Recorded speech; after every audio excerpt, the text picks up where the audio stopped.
Welcome to Big Brother NSFW. Christmas is canceled, unfortunately. It's 2020, so that sounds about right.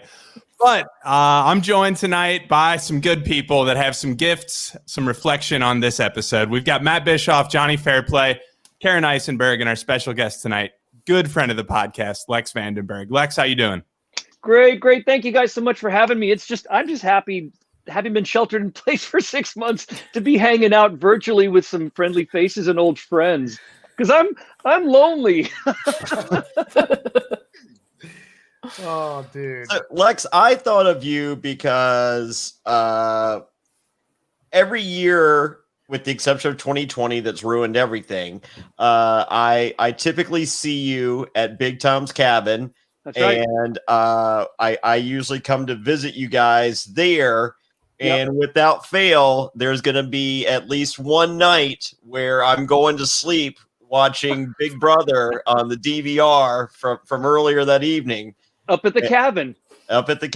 And so we took it upon ourselves. It's an all-star season. We're covering Big Brother. Matt got pulled by the short hairs of his beard, which are very long, dragged into it as well. He's all in. Karen Eisenberg's here. Zach's here. We have a gang covering Big Brother this season. I think we've done a pretty amazing job. We've done a Monday episode and a Thursday episode every single week, with the exception of Labor Day. We skipped Labor Day. We will be back on Monday with Rachel Swindler on Monday, and then next Thursday we have Jesse Kowalski.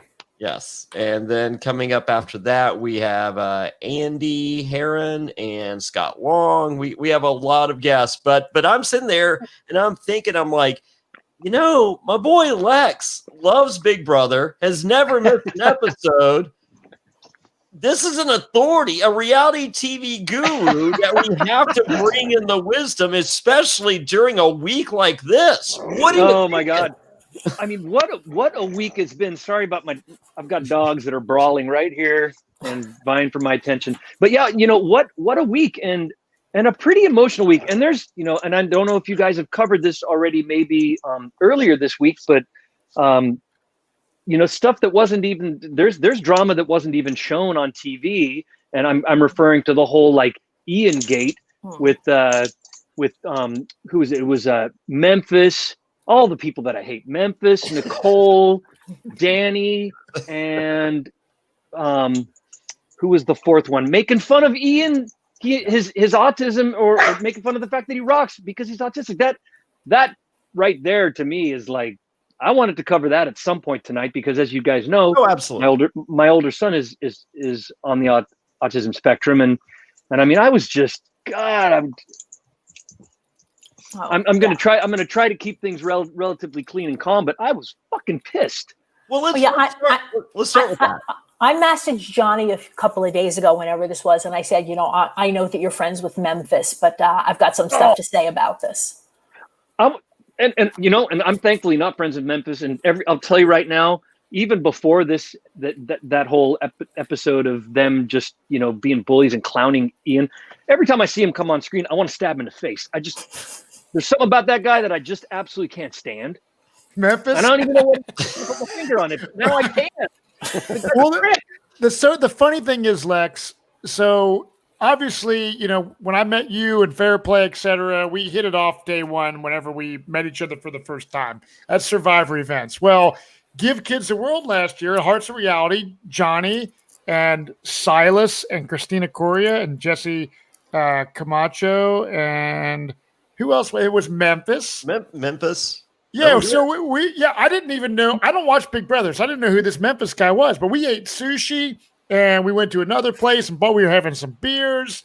We had a good old time, and Memphis was cool as shit. Really? Yeah. When we were hanging out, dude, I'm telling you. So when I started to watch, I'm like, okay, I'm going to give this Big Brother show a try.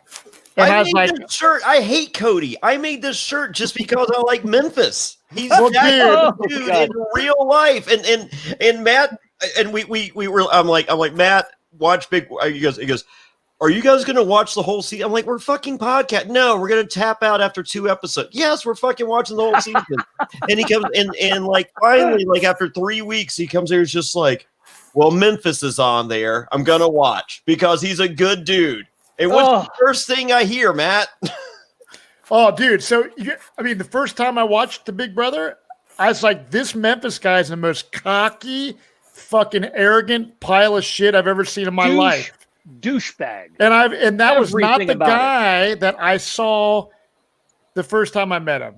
I mean, we literally hung out with Memphis for 5 hours. Well, he fooled y'all. Yeah, he must have. I mean, I just think when he walks through that doors, there's just something. I mean, like think about it, like people are different. I mean, think about have you ever hung out with Coach? No, but we talk, we message and whatnot. So yeah, Coach in real life is one of the nicest dudes I've ever met. I've talked to people that they're just like Coach out there. He becomes the Dragon Slayer. And it's however, what I will say though is what Lex is saying. If you are a true evil, like if you're fucking racist or you're making fun of somebody that has mental health issues, or if they're gay or some derogatory shit, that is piece of shit. That's who you are. That's right. That's who you are. Whether you're on a show or not, being on a show does not give you a license to be a bigot, a racist, a bully, a mean person. Yep. And frankly, I don't care what he's like off the show, because I've seen the only true colors I need to see, and I think he's a turd. Yeah, no, I agree with what you're saying, man. It's a disappointment, because I was looking forward. Oh wow, there's a guy that I hung out with, man. It's gonna be cool. And it's just like, man, boy, was I wrong on that. It's very disappointing. Yes, just quickly to set this up for anyone who's listening who didn't see this, who isn't watching the live feeds. This made TMZ. This made Newsweek. This has cost Nicole Franzel all of her sponsorships on Instagram, from what I've seen. That those three that Lex said, and I feel like Enzo was in the room or someone. No, it wasn't. No, it wasn't Enzo, because I know that just because Enzo's my favorite. Yeah. I am team Meow Meow all the way. There was someone else there who wasn't nearly as implicated as these three. It was. People said Cody. Was Cody in the room? It wasn't Cody. It wasn't Danny. Cody either. Huh? Danny, right? So it was Danny, Memphis, Nicole, and Danny, Memphis, Nicole. Who's the number 4? I think Cody was hanging out, but he didn't really say much. Because there was a fourth man in the room. Those three and another male were mocking Ian, who has spoken particularly with Kaser about being on the autism spectrum, and how one of the things that he does that manifests is that he rocks as a soothing mechanism. And they were not only talking about how that makes them uncomfortable, they were mocking him and being pretty mean-spirited and bullyish about it and laughing at him behind his back. And that is sort of blown up all over social media as it relates to Big Brother. How can you? I don't fucking understand. If you're in a house with cameras everywhere, there's the fucking live feeds, which I don't watch. How are you that fucking dumb? Like, let's say know, though. Do they know? I think because the conversation that Ian had with Kaser, I felt was kind of a private conversation. Did that information go out? Okay, even if they don't know, that they haven't heard that he got an official diagnosis, okay, and the Kaser also has an official diagnosis. I'm sorry, if you have a kid who's, in 6th grade and they're making fun of the weird kid because he rocks, right? I would have something to say about that. You don't have to be, there's a lot of stuff that's been going on that we're going to talk about that's been problematic, with microaggressions against some of the Black House guests. But that's the kind of stuff where I have to say that, 5 years ago, I probably wouldn't even have realized that was racist. Okay. Right. But this is the kind of stuff, like I said, any 12-year-old who doesn't know that you don't do that. You don't. There's nothing subtle about this. And my understanding is that Ian actually shared his his autism with the whole house when they first started playing. I think he came right out and said, I'm autistic. And so I don't think that was a mystery. I think they know exactly what they were doing. But even if he didn't, that's my point, is that it's clear that it's a soothing mechanism. And so they don't make fun of him. Well, people shouldn't be making fun of people, period. I mean, it's just not kind. Yeah. And to answer your question on Matt, on how that could how these people could possibly, behave that way when they know there's cameras around them. I think that, honestly, about a week or so into the Big Brother experience, you forget about the cameras are no longer there. They're getting comfortable. It's home. Even Christmas tonight was talking about how, I live here. This is my home. Yep. It feels like home. And when you feel like you're at home, well, all the stuff, all those like, the niceties slough right off of you, and you behave the way you behave. I mean, that's why they say, we don't know what goes on behind closed doors. You could think that a couple is like the happiest married couple, but when those doors close and it's just two of them, who knows what's happening? Well, we're getting, that's part of the allure of Big Brother, is that we get to see inside the house, and all these people, all of those social kind of, those barriers and guards that they put up, they slough them off, and that was obvious there. And this happens all the time, Matt. Unfortunately, this is not the first time. This is not the fifth time, and it does make what we want to see. I mean, don't we want to see people be real? Don't we want to see bad guys that we don't like and we root against? Yes, and I think it's also important when things like this happen, people like us have conversations about it, right? Yeah. And it helps to educate people or expose, things that are happening in the world that maybe shouldn't. These are lessons, they're lessons that kids and adults alike could benefit from. So yeah, it's entertaining. I think it can also be helpful. Yeah. So it's as bad as these conversations are, and I'm saying, I'm not only am I not endorsing, I'm saying these are shit conversations, right? However, I don't want 16 people holding hands fucking singing Kumbaya. I want to, the whole premise of the show is, it's we're taking different people with different ideologies, putting them in a house and watching conflict. That is the purpose. And at the end, and turning the heat up to full whack. Yeah, but doesn't it, at least for me, it gets to a certain point where it's just not fun anymore. There's a difference between, conflict, good-hearted, conflict, and, and these people should play hard. I've always been a fan of Johnny, because it's like anything that's not against the rules of the game is fine in the game. But there's a big difference between that and, like I said, mocking somebody who has, a disability. It's not okay. I don't enjoy watching that. Episode was about exactly that, is what's game and what's personal. And I think Lex is the best guest in the world to have on here when we're talking about an all-star season where the personal and the gameplay. I cannot tell you how much I was sitting there and relating to all of what was being said. And also, because I've had a lot of time to just, let all of this simmer and reflect on everything. I was able to see everyone's point of view, but it is undeniable that that there is personal and there is game, and it's never been against the rules to cross over that personal line and exploit it. But it's like, do you want to do that? Are you willing to play that way or not? I wasn't, and I'm not.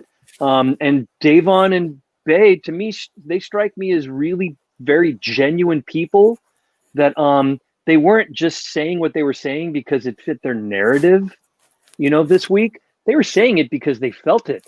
Yeah. That there are certain lines that you just don't cross, whether it's for $500,000 or not. And I stand firm on that. Again, I've told many people that makes me maybe less, a less astute or strong Survivor player than Boston Rob, because he just happens to have more weapons and tools that he can pull out of his bag, because there are things I won't do. But it doesn't change the fact that I won't do them. Yeah. Do you think Christmas is a better player than Bayleigh and Davonne? No. Do I think she's a better player? And maybe better player is the wrong term. Do I think that she has more at her disposal to work a longer game? Yes, maybe. Do I feel that maybe she's got the odds that Davonne and Bayleigh and I had the odds loaded slightly against us, and we were maybe handicapped a little bit, in the way that certain players in sports have a handicap. Yeah, I think that proves to be a bit of a. It's like having to run a marathon, but you get an extra 2 or 3 bricks in your backpack that the person next to you doesn't have. Can you still win that marathon? Hell yeah, but you're going to have to work a little harder. Yeah. I think Christmas, obviously she has no problem just kind of putting all that stuff aside and just, there's nothing's off the menu, nothing's off the table. What? How old? Zach, you or Karen might know. How old is Davonne's kid? She was a baby. She was Mama Day in the house on 17 because I think the kid was fairly young. Okay. So that was 5 years ago. So I'm guessing her kid is 6 or 7. Okay. So and Christmas, hers is like less 2, turning 2, I think. Okay. I thought I felt like it was a little newer because I felt like Christmas went in just hungry in that she's just like, look, I left my kid. I didn't want to leave my kid, but you ain't doing All-Stars next year. So it's now or never. I'm sacrificing so much. Fucking tunnel vision, fucking game. Let's go. Well, to be clear, Christmas should not have put Tyler up. Christmas should not have evicted her ally on her HOH. That's a terrible game move. Christmas's mistake here is that I think she's using personal information and she's being vindictive about it in a way that she just didn't have to be. And I think, again, going back to Boston Rob on Survivor All-Stars, I think it might have been Alicia who was saying, like, there was another way to do this. You could have gotten to this point. Yeah. Have to do it this way. There's another issue here. This wasn't Christmas's decision. This was Grodner's decision. We don't normally talk feeds until the end, but the one part of that whole narrative that they didn't show us was that Allison Grodner herself had to go out to the house and read Tyler the Riot Act. Yeah. But the one thing I will say though about Christmas, the one where I falter slightly, in addition to basically taking personal information that was that was given to her in kind of an emotional moment, is the fact that when I think Bayleigh's the first one that said who's your, what's the term she used, untouchable. And Christmas said, no, you first. Now that implies that Christmas is going to share as well. But you know what Christmas never did? She did not reciprocate in a personal moment where they were supposedly sharing something and connecting. She said, yeah, it was almost like, well, I'll tell you mine if you tell me yours. Yeah. I'm the king of that during oral sex. The king. I don't even need to know about that. And I Christmas them every time. Is this where you jump into your Blue Chew? No, but my point being is, the point that I'm trying to make is that, they were having this, kind of dialogue, which implies that you each participate. And at that point, Bayleigh should have obviously seen what was coming, because Christmas didn't share her untouchable. So at that point, if I was Bayleigh, I would have said, well, clearly I just got. Yeah. But that I just thought that was kind of poor form. Christmas seemed to be saying she pulled it out of Bayleigh with a cheap shot saying, hey, I'll tell you if you tell me. And then Bayleigh tells her and Christmas says, oh, take backs. I ain't telling you shit. Mm-hmm. Yeah, I like that. Yeah, it's the Johnny. Yeah, you would, you would, Johnny. You would. Yeah. I mean, hey, I Johnny foreplay. It's a good move, Lex. I mean, you've been married a long time. You're kind of you're in that tit for tat stage of the relationship. I see a new T-shirt coming in our future. Johnny foreplay. I'll show you mine if you show me yours. Yes. Well, I think in addition to Christmas extracting that information in that manner, she also, like, after the POV was played, sat around and just played Bayleigh and Davonne for like 24 hours. Just let them go. Stop like building on your friendship and acting like you're going to do this when you know you're not. It was cruel. Yeah, that was unnecessary roughness, as they say in the puppy bowl. All right, let's talk about the powers real quick. That really didn't come into play. On the live feeds, we have Danny discussing her power, in which she gets to have anyone that's a current HOH play for the HOH a second time. So on the live feeds, we have Danny explaining to production, "Hey, I appreciate everything. Don't get me wrong, but this sucks donkey dicks. It is the worst fucking power ever. I will never fucking be able to use this. I don't give a fuck if someone gets to be HOH again. There is nothing good about this whatsoever. Is there any other fucking power this can do other than this force shit?" I think she might be right, though. That might be the worst power ever. It's just so useless. Especially for her. I mean, like, I could see someone anybody. like Cody. Well, Or no, Christmas, but Cody could be like, "This is the greatest power of all time. Watch this." You know, so potentially, but no, Danny getting that, and she even explained, she was just like, you know, I thought that was going to be the best power because it was in the far room and blah blah blah. I mean, like, I guess she felt she could have done another power, but she thought with the placement that power would have the most power. You know what? If this was much later in the game, because the way the end game works in Big Brother, if you had this for 3 weeks, you know, starting at final 8 or something, it's an awesome power. Yeah, that's why they wouldn't give these powers to them later. But at this they're point, meant to be used now. For this one, it's pretty much useless. It's worthless. Yeah. And with that power, I was glad production is meddling in the game because this season sucks. Do anything to fix it. Yeah. But like, if you're saying the only person who benefits from that is Cody, why are we even making that power? Just throw it away. Yeah, just in general, it's like, we're going to shake up the house. We're going to put three powers in the house for the first time. It's because they're all pretty much useless. Yeah. But we do get to a power that I think is worth discussing. And God bless America.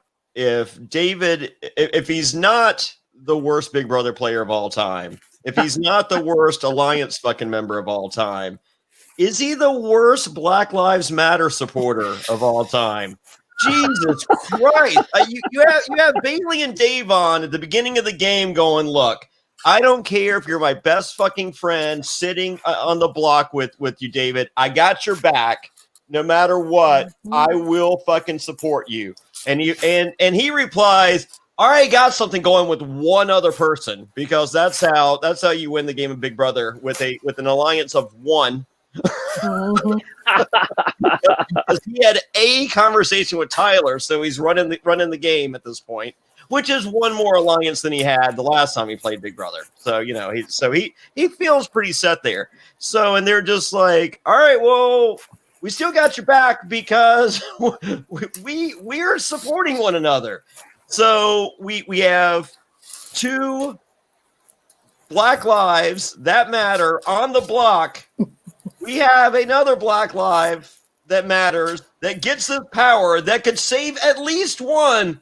Yeah, I'm going to hold on to this because I don't do nothing for nobody. I am the worst fucking person to ever play. Yeah. Like when you have allies who want to work with you and you have no allies, just send an olive branch. Yeah. Yeah, I should tell Omar that, like, he should probably, like, I would easily give him $1,000 if I could be in the room or, you know, watch when Dave finds out that David could have saved one of them. And didn't. That's going to be that. Yeah. She already knew. She knows that she hurt her game. She's backed away from him. But if she knew that happened, oh my gosh. Oh, so no, I mean, like, David he's criminally awful. And if there aren't at least a few people in casting that haven't been fired, because people have got to be really disappointed in production. Well, I mean, with what he's bringing. I mean, I can imagine there's some people and a very thin minority, not talking about race in any way, just of numbers, going, is this great or what? And I love people are. I love watching people shit the bed on Big Brother more than anybody. But David ain't no fun to watch while he's shitting the bed. No, Out of all the all-stars they could bring back, why did he they ain't an not? all-star? I mean, he ain't an He ain't an all-star. all-star. First of all, he ain't an all-star. Yeah, that's what you I'm have to saying. have been on. You have to have been on the show more than how many days was he on? One, he was evicted the first night. Well, okay, Yeah. all right. That's an all-star. You're an all-star with. That doesn't make any sense. That'd be like Francesca, who was on Fans alleged Favorites, season. being on an all-star. Yeah, Legends or fucking whatever. No, it's like, could he have been on a first boot season? Maybe, but yeah, he conspicuously stands out like a turd in a punch bowl in that house. Obi tweeted something. Obi's managing David's Twitter account, and Obi tweeted. I didn't write it down word for word, but basically, speaking it for David, it's like, since I've decided to spend the last year getting in shape rather than watching even one Big Brother season, prepare for my first win tonight, kind of thing. Basically saying, like, you didn't take any of my advice. Like you said, you're shitting the bed in the house, but at least I know you're in good shape. So let's hope. Oh, here we go. Obi has been such a good friend to this guy who has keeps getting worse. How amazing. Would this make it all worth it if David wins the HOH? But he's not unpredictable. He's predictably awful. Yeah. Okay, so if David wins, who does David put up? What's the worst possible combination for David? Can you nominate yourself? Well, I would applaud him. At that point, I would say, good, you did one great thing. Good job. I could see him nominating himself and Bayleigh or Kaser. I was going for Tyler and Day. That sounds about right. And then he'll somehow use his own power on his own HOH week and bundle that.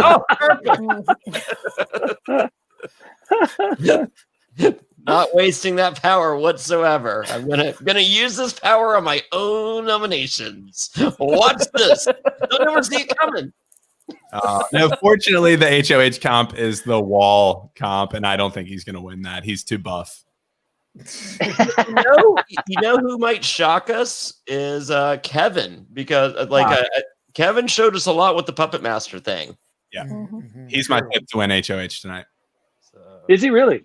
Yeah, I think he's like wiry and really lean. I think he's got the great physique for this challenge. Yeah, Danny and Nicole also would. I mean, Danny, I know, has done well on the wall, right? But they would both be stupid to try to win this week. What about Davonne? She could do it. She could. I mean, the endurance challenges, I feel, by definition, are always a better bet for women. Women can stand pain a lot more than us pussy dudes. We're pussies. Yeah, we are. Well, I mean, the endurance. I mean, taking a step back and looking at Survivor. On the once it goes from tribal immunity challenge to individual immunity challenge, and there's a single immunity up for grabs. It has to be a competition that's not only fair to men, but also to women. And as a result,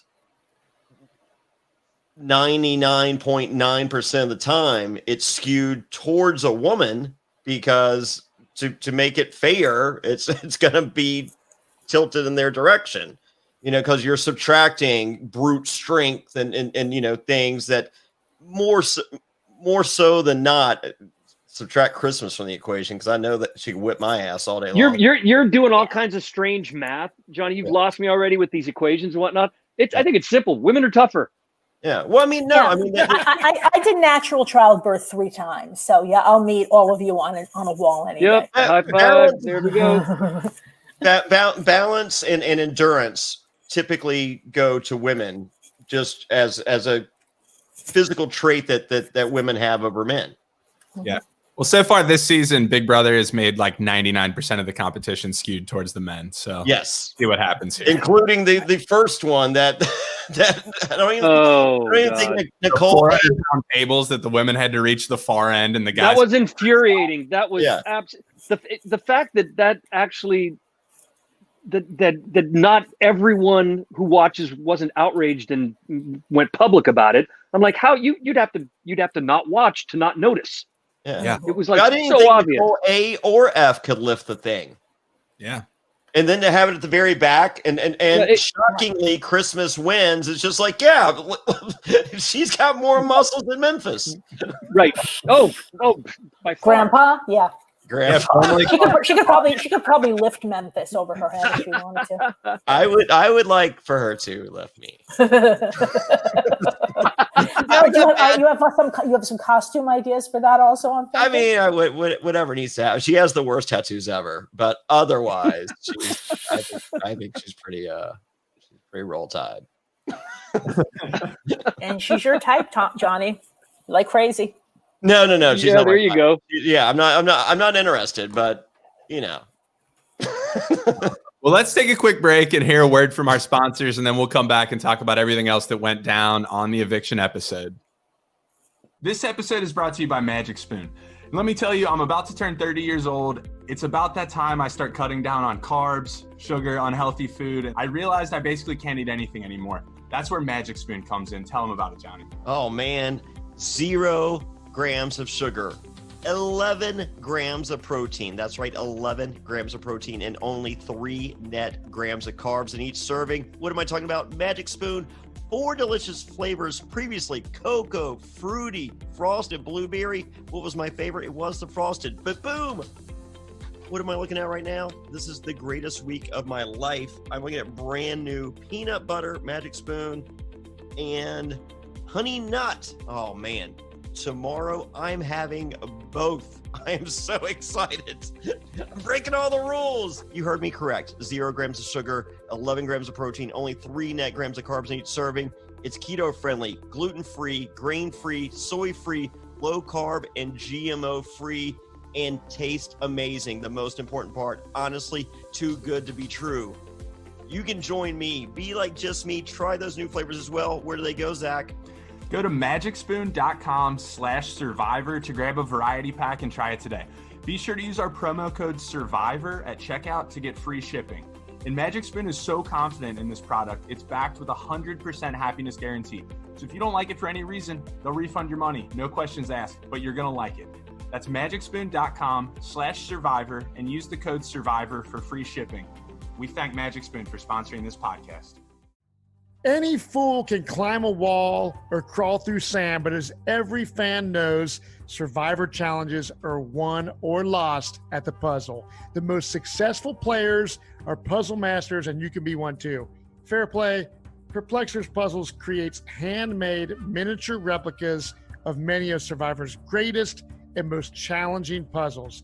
Find out if you have what it takes by visiting the Perplexers Puzzle store on Etsy, or simply visiting survivorpuzzle.com. Enter promo code FAIRPLAY, FAIRPLAY, at checkout for a 10% discount.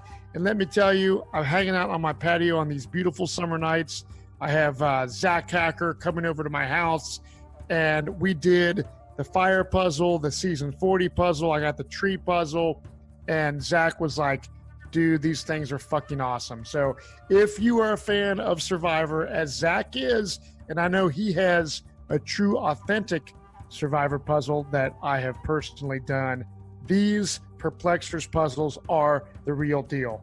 So go to survivorpuzzle.com right now, enter promo code FAIRPLAY at checkout for a 10% discount, and I promise you, you will not be disappointed. And we're back.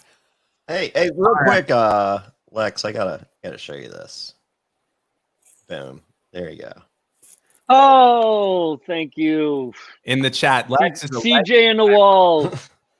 So there you go. That's in the awesome. chat, Lex, legend if I ever knew one. I don't know if CJ in the wall knows you, Lex, but hey, did you notice how professional we are now since last time you were here? We got graphics. You've got fancy backgrounds. You've got TV commercials. Yeah, how crazy is that? So before we get to everything that happened on tonight's episode, can we quickly discuss what a lot of us saw in the live feeds And that's Tyler possibly co-opting Black Lives Matter as a strategy, kind of like we saw in that season between seasons 38 and 40 of Survivor that we won't talk about with other co-opting of things that shouldn't be co-opted. Where are we on that? Because I felt that Tyler got a very kind edit in that if you watch the live feeds, it really felt as though Tyler was homesick, wanted to go home to Angela, and then changed that narrative to Day and Bay to change it as a stance for Black Lives Matter. And maybe that was the case, but it really didn't feel that it started that way. No, I think that what I saw in the live feeds was Tyler definitely has wanted out for a while. He's not having fun. He's been pretty miserable. The only real hints of that we got on the actual show was the other house guest saying, Tyler looks sad. Tyler looks emaciated. He's wearing sunglasses in the house all the time. But I think that he saw as a way to save face is, how do I maintain my brand? How do I walk out of here and still be this fan favorite? Well, I'm going to walk out a hero. I'm going to say I'm doing this for Day and Bay because I want a black winner and I'm supporting the cause. And then he was talked into staying, and all of a sudden the cause went in the bin. But I will say, in addition to that, I do feel like Tyler is having a very real mental situation going on. He's like a shadow of himself. And before anyone goes nuts on him, I would hope that they would take into account that he's not himself right now. Yeah. Yeah. Look, the other part that you are kind of, I don't want to say glossing over, but I do think he legitimately feels badly that he does feel like, and he's not solely to blame for any, but he does play some part in the fact that Day and Bay went up. Yeah. And he does feel badly about that. I think that's legit. And I think that his sympathy in general for the cause is legit. Now, again, what was his real motivation for going home? Was he just doing it for the cause? I don't think so. And the other thing that doesn't seem to have happened was, same thing, Christmas also did not bother to go to Day and Bay. Let me back up. So when this was all going on, it looked like Tyler really might go up, and then Grodner came, and then Tyler didn't go up. It doesn't seem that anybody even went to Day and Bay. Like if Tyler had gone and said, look, I really wanted to do this, and they've just made it clear to me that I can't. I'm really sorry.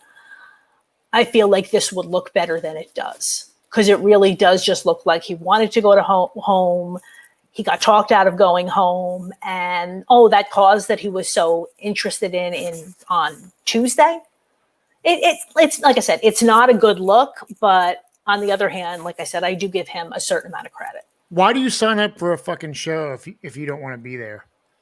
The rumor and innuendo is that Tyler did not sign up, that CBS called and Angela answered the phone and said Tyler's in, and slowly talked him into it after he said no originally. And that what kind of partner is that?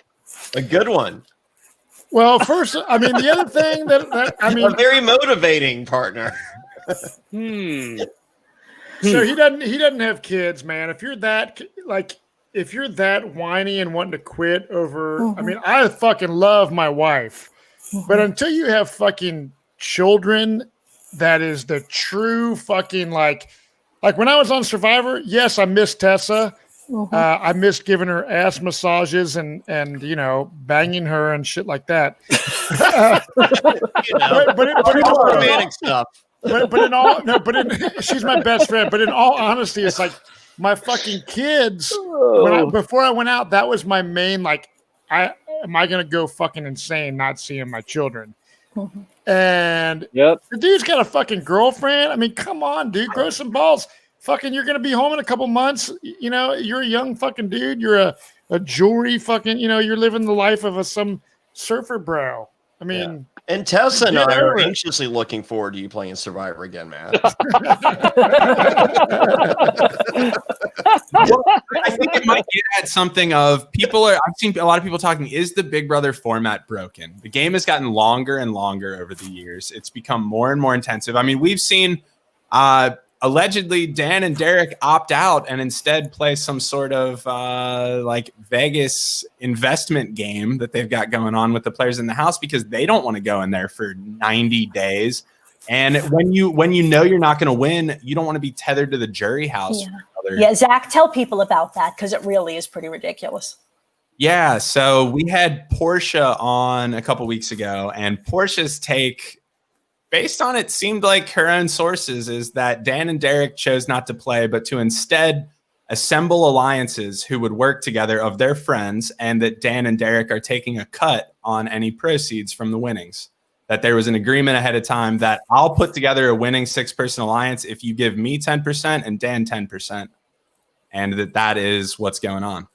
What? I almost think that can't be true because it's just so ridiculous. It's not true. Right. Because if it is, then I'm not sure we're ever going to get another All-Star season anyway. But if that is true, we are definitely never going to see a returnee again. That's just absurd. It sounds absurd to me, but if it's true, God, these fuckers need to get a life. Right? Seriously, I'm most sad for Dan and Derek. It's pathetic. It's fucking pathetic. And what's your 10% gonna be? It ain't gonna be life-changing money. No. Would you ever if the stars align, the timing's right, the home situation's right, the theme is right, you would potentially do another Survivor, like a Survivor Legends. Okay? Yeah. Okay. Would you ever in 1,012 years give 10% of fucking anything to anyone? No. I might tell them that I would. But come on, it's just honestly, like I said, I feel most sorry for those two chuckleheads. They're this is not a good look. If it's true, I wouldn't even tell anybody. I would be like, motherfucker, I need if it's $1 million prize, I need $600,000. Yeah, and you know what? I am not letting anybody else make any decisions about what squad I should be on. That's only I get to decide who I. Yeah, and whatever squad you think. It's so easy to make a pregame alliance on paper, and then you go out there, you're like, oh, this motherfucker snores, this motherfucker farts nonstop. Oh, they happen to be racist. I didn't know that. Right? There's shit that you don't know until you fucking live with there's so many in all my years I've had roommates. It's just like, hey, that seems like a cool motherfucker. And then you move in with them. It's just like, oh my God, is this the worst motherfucker ever? Yeah.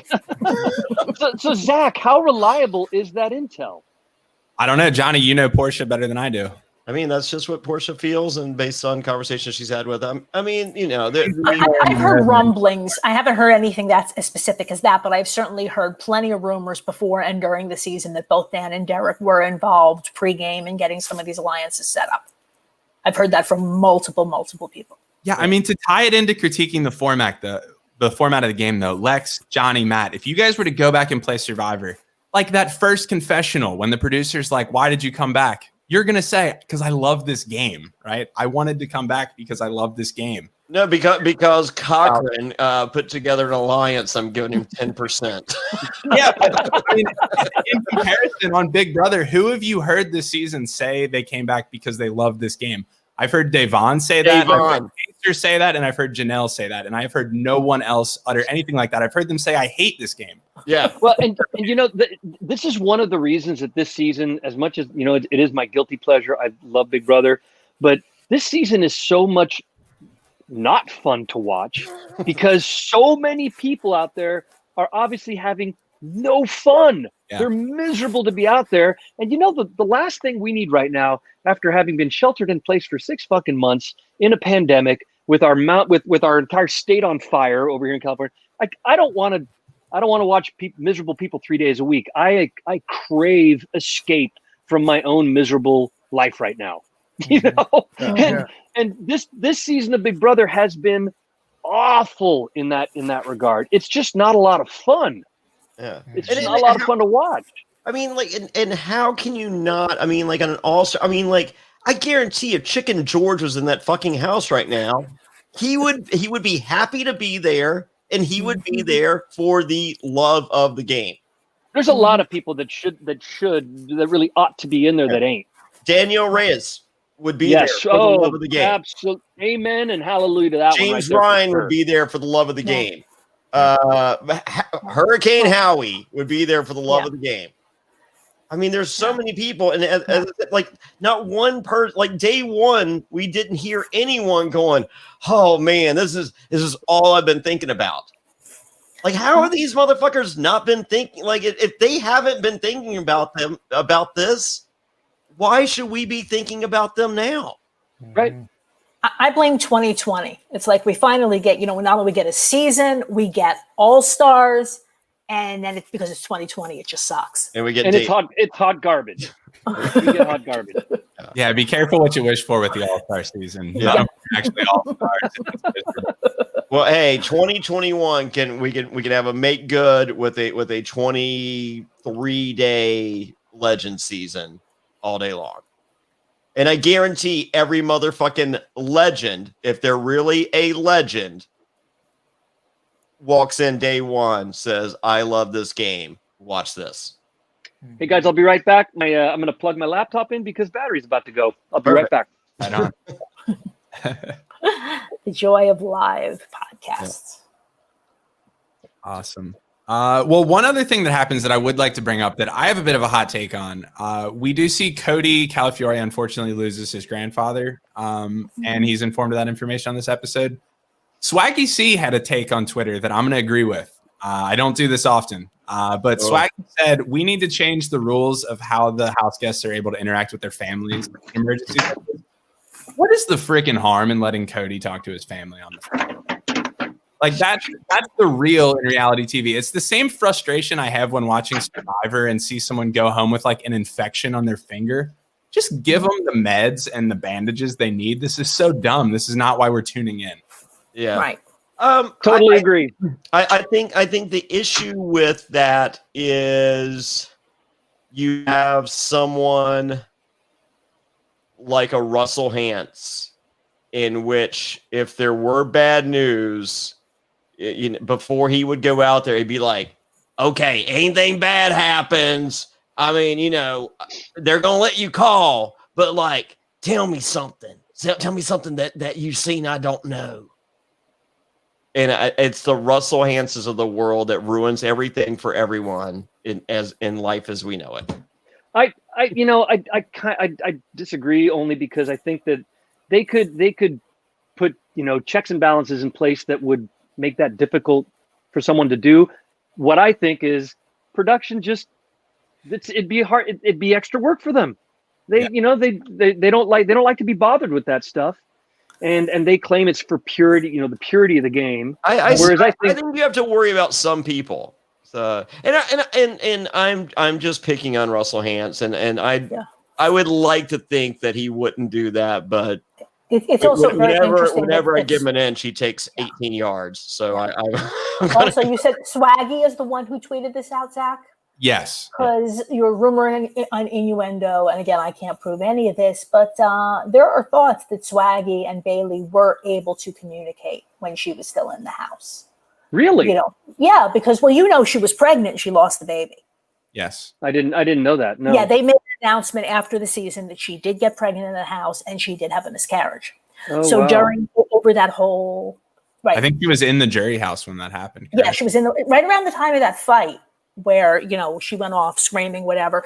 Either she was in early pregnancy, which will make you crazy, or she was having a miscarriage, which will make you even more crazy. So, yeah. So if they were ever to allow it, that would be the kind of situation where they should consider it. Mm-hmm. And Swaggy tweeting that out, I can read that of two ways, but it's interesting that he brought it up. Yeah, I just think, it's reality TV. What I love about reality TV is the real part. And that's such a real experience for someone to go through and to get to experience that with him and get to let him have that moment is so much more important than weird couple minutes of him lying in the bed and people like hugging him. Yeah. And it's good TV just for his own well-being in the house. Like whether you're focusing on him or the TV product, it's going to be better either way. Yeah, it's good. I mean, like that's a good, like you have a family member talking. I mean, that's good television. And at the end of the day, they don't give a fuck who wins $500,000. They don't give a fuck who's on the block. They don't give a fuck who gets voted out. They give a fuck about making a fucking television show. And the best possible television show is to have that 2-minute moment with a family member. Right. They tried to get it there's by that fear of someone fucking using it to their advantage. But they don't do anything to stop the pre-gaming. Well, exactly. I mean, Fair we enough. do this all day, no worries. But I just think that I think there are serious format issues with Big Brother that we can do a whole podcast off season on how to fix Big Brother. Or just take it out in the back and shoot it. Yeah. But we get to the eviction. They've got some pretty positive speeches, Davonne and Bayleigh. It seemed pretty obvious all week. Bayleigh's going home here. Yeah. Enzo quits his hinky voting. That didn't show up this week. Were there any surprises as this eviction winded down for you guys? No. Nope. Yeah, straightforward. Julie does announce to the house guests, and I wish this would have happened weeks ago, there will be no battle back. No one is returning into the house. We have it confirmed. Gee, I wish that could have been in there when Janelle and Kaser were in the house. I think that might have changed some of the safe gameplay that was going on. Mm-hmm. That's okay. I don't think so. I think the committee had pretty much decided their pecking order based on absolutes, and their absolutes were the order that we saw. Yeah, I think you could have seen more splintering going on if they would have, because Janelle was running around telling everyone, I'm not going home until mid-September. I'm going to get back in the house. And I think that scared a lot of people. I think it worked the opposite. I think so many people's threats this season have worked the exact opposite of their implied goal. Yes, exactly. You know, like Janelle going, I don't win anything. You know, it's just like, oh, whereas, you know, like I'll work with you for the next 4 weeks and I don't win anything. And whereas it should have been, hey, you know me, I win shit. I got you for the next 4 weeks and I'm going to win shit. Like everyone, whatever they've brought to the table has been the exact opposite of what they should have said across the board. Yeah. Especially jury. Tyler's not going to get a go home pre-jury. So sorry, Tyler. And who do you guys think's in a good spot to take this home? I think Enzo's in a good spot. He is 100% mine. He's the horse I've been betting on since day one. He's before this week. I would have said Christmas. I love Enzo. Christmas was in an excellent spot at the beginning of this week. Now nobody wants to have anything to do with her. No, she's in trouble now. Yeah, Mm-hmm. Christmas did so much no favors. I mean, like I think this could have been a pretty easy. I understand the potential volatility of the nominations that she made. However, I think she could have just been sympathetic and just said, I'm sorry, this is game. And any attempt at a game versus personal conversation, just like, I'm sorry, and just leave the room. I'm sorry.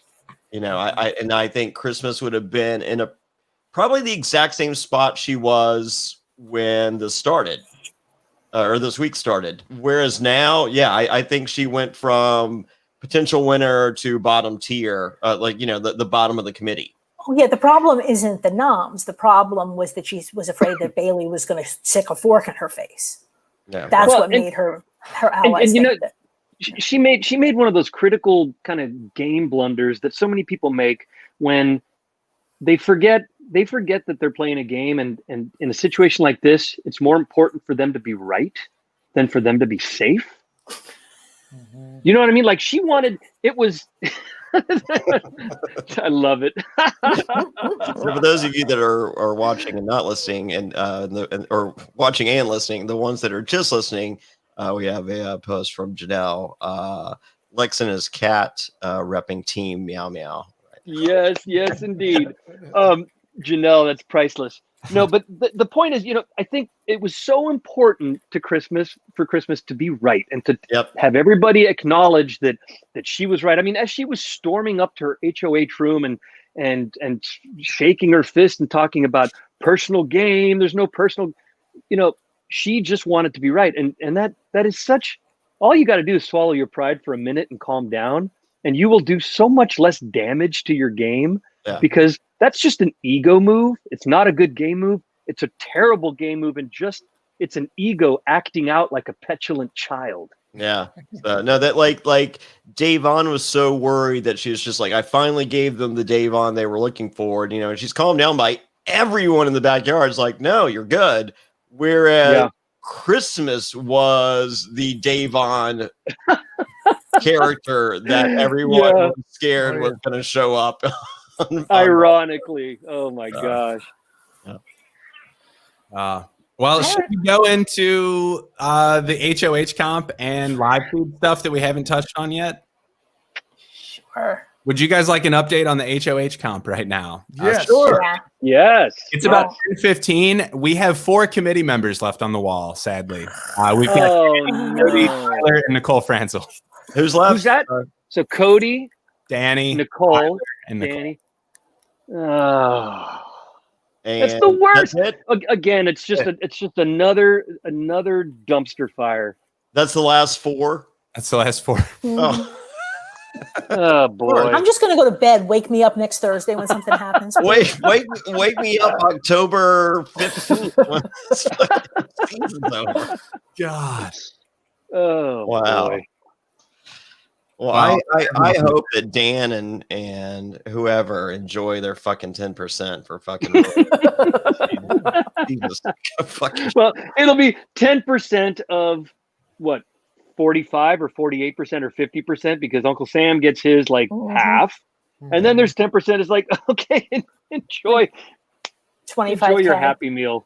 Well, and therein lies another format issue. Big Brother is so long, and you get paid like not even enough to buy like a mid-range house in Cincinnati at the end. Yeah, how is it that there are 3 shows in the CBS trifecta, and the one that's 3 times as long as the other 2 has the smallest prize? Yeah, I don't because it's typically summer programming. So what? Because And then they wonder why there's such a big difference between the cast of Survivor and Big Brother. Yeah, well, the ad dollars are there for spring and fall programming. Those same ad dollars are not there for summer programming. This is the cheapest show in the world to produce. Yeah, I mean, I don't understand why they don't do I mean, fucking NASCAR this shit. It's the Ford HOH challenge. It's the Johnny, it used to be that way. We all had Reeboks because Reebok was a major sponsor. There was always a Chevy product that was being. I mean, there was the Home Depot challenge on All Stars where we got tools and stuff. They used to do that. There used to be so much. Well, they of these still do. kind of, I mean, that the season between 38 and 40 that I won't refer to ever. There was an Applebee's challenge. Right. They had a Charmin challenge. Yeah. Right. Now, but the thing is, even when you think about it, because we often even complained about Survivor, with the kind of sponsor money that Survivor, especially back in the early days when there were tens of millions of viewers, it was still they could have been a lot less cheap than they were with prize money and with when they would fly us out for the finale or whatever. There were always like these rules about, okay, you only get like 1 or 2 nights in the hotel, and I mean I was like, God, can you guys be any cheaper? We have made y'all a shit ton of money. Yeah. I know. And you got plenty. I mean, what we're asking you for, you'll probably find in your pockets mixed in with the pocket lint. We're not asking you for a lot. I am. I am. I'm gonna fucking Fireman Tom this shit and fucking get as much. Oh, speaking of Fireman, you see that, Lex, right there? Hold on. Now, if you what do you got? That's a buoy from episode 2 of Palau, the Heads Up Challenge. Is that right? Top 10 toughest challenge in Survivor history. Wow. Yeah, it's only here temporarily. It's on.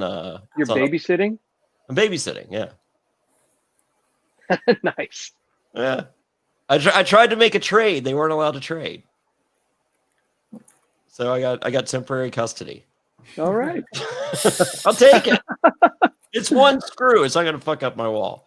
Well, I mean, it's going to fuck it up 1 screw's worth, but you know how many things I fucked up. There's spackle for that. There is spackle for that. I'm just sad again that I didn't win the sign. I bid on one of those signs from season 40. This supposed to be like 3 by 5 feet, like it would have been perfect behind me. At about $600 or $700, I decided I was out. Oof. And it went for like $1,600. Oh my God. Yeah, no, if I'd lost by $5, I'd be annoyed. But no, it was but just You made the right call. I Listen, want that sign. I'll take a Survivor prop on loan all day long. I'm all in. Oh, so Johnny, so the next time you buy, you just have to steal me something. How's that? Oh, sure. Put it in your bag, bring it home. There you go. And at this hour, Tyler has fallen. We're down to Danny, Nicole, and Cody in the competition. So the one person that might have shaken things up a little bit is out.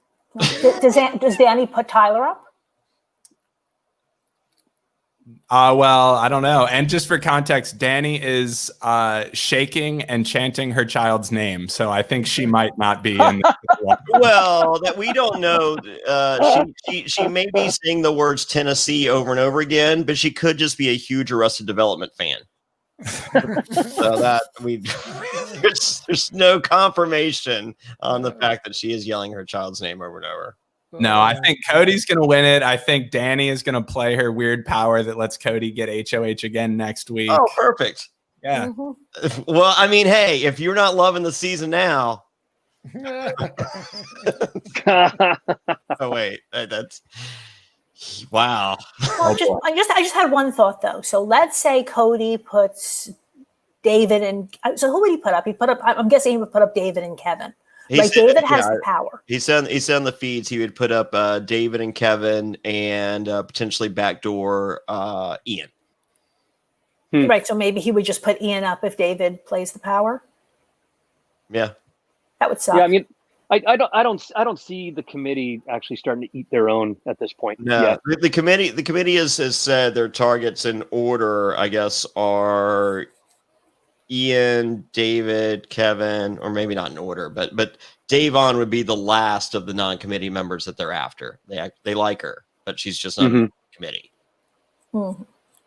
So I am pretty anti all-girl alliances for the most part, just because if I were out there, I would not be included in one. So that's where my dislike. I love all-girl alliances when they actually work, which is almost never. Yeah. For some reason, it seems like this. It's like trying to find a unicorn, but when they do work, God, they're delicious. Yeah. It's also such a strange bogeyman that always gets invoked in every season. If they're forming a girls' alliance, when's the last time that happened? Why is everyone so afraid of that? You got to watch out for the bros broing it out in the HOH room. But there has been discussion of a women's alliance now that there are only 4 women left in the house. Yeah. Good time. Right? Now they want to get together. Yeah. So no, maybe potentially I would not be this season just as I said, just to see anything other than what we're watching. First time ever I could be pro girls alliance. So let's make this happen, ladies. I want some black girl magic sprinkled in with a little white girl stuff. That came out really so very wrong. I'm not good at this. This is my 4th podcast, Lex. Mixed in with some little white girl stuff. Yeah, there we go. What are you talking about? I was given a nod to the black girl magic. I am pro black girl magic. Omarosa made that black girl magic amazing on Celebrity Big Brother. I don't know, 14 months ago when the world was normal. That seemed like so long ago that It season. does. Oh my God, it does. Kaser It sure going does. home feels like 6 months ago. Right. Well, t-shirt available at johnnyfairplay.com. What up, Kaser? Along with this shirt, the committee, which if you happen to like Cody and or Memphis, which if you listen to this podcast, you might not. That's available at Johnny. And I am also wearing our Big Brother NSFW t-shirt. So that logo in your top right corner, if you're watching the video, you can also get that at johnnyfairplay.com. Yeah. And when you order a t-shirt, you get a phone call from me, Johnny Fairplay. If you'd like to catch up on previous episodes that you may have missed, you can find them all at bbrewind.com or survivornsfw.com. They're all available there. I'd like to thank Julie Chin Moonves for saying BB Rewind again. That's bbrewind.com. Glad that was available last week on GoDaddy when I was watching the show, and quickly snag that. So yeah, once again, bookmark that, bbrewind.com. A way to support the podcast, and a very good way to support the podcast, is to go to Apple Podcasts, Spotify, or wherever you podcast. Click that subscribe button, rate us 5 stars, tell your friends. It does help in searches and with sponsorships and all that stuff. So that is a very great way to support the podcast. But of course, the best way to support the podcast is become a patron.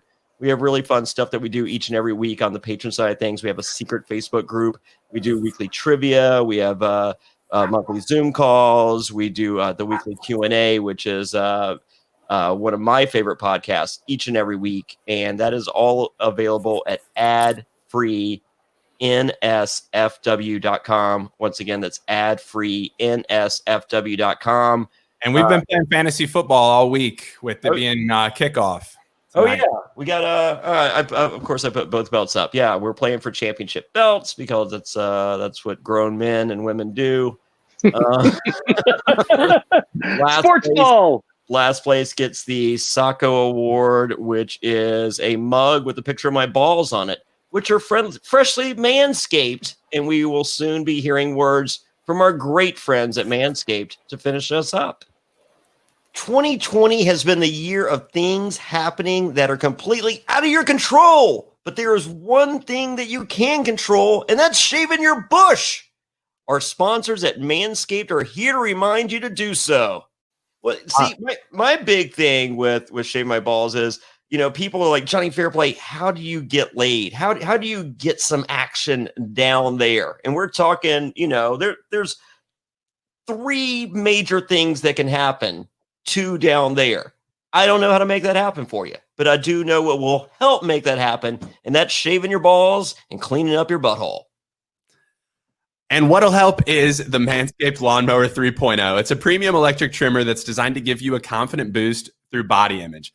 Their ceramic blade and skin-safe technology are designed to reduce nicks or tugs on your fellas down there. The Lawnmower 3.0 is also waterproof, and it comes with an LED light so you can manscape in the shower, in the dark, in a dark shower if you want, whatever floats your boat. They also just released their Shears 2.0 nail kit, which is a perfect add-on to the Lawnmower 3.0 trimmer. Johnny, can you tell us about Shears 2.0? Man, it is a luxury 4-piece nail kit. Just used it earlier today. And shaved my balls earlier today. Quite the day for me. I might take a nap now. It features tempered stainless steel tools, and it includes tipped tweezers, rounded point scissors, fingernail clippers, and a medium grit nail file. Now, real quick on these fingernail clippers, they might be the most cutting edge, amazing nail clippers I've ever used in my entire life. The Shears 2.0 nail kit also allows you to pluck your eyebrows and trim your nails in style. On their website, you'll also find the Crop Preserver, and that's an anti-chafing ball deodorant and moisturizer. This will help tame that summer swamp ass with natural hydrators and antioxidants. You'll also find a Crop Reviver. That's a testy toner that's like having cologne that's designed for your balls. We won't judge you if we catch you sniffing yourself. Go to manscaped.com and check out some of these life-changing products. If I could sniff myself like that, I wouldn't be shaving my balls. I wouldn't need to. Take a rib out. There you have it. Get the Manscaped Rib Remover Kit. It's go to manscaped.com and check out these life-changing products. In fact, listeners of the show will get 20% off and free shipping with promo code SURVIVOR at manscaped.com. That's 20% off with free shipping at manscaped.com and use promo code SURVIVOR. It's time to grab 2020 by the horns by shaving that front trunk.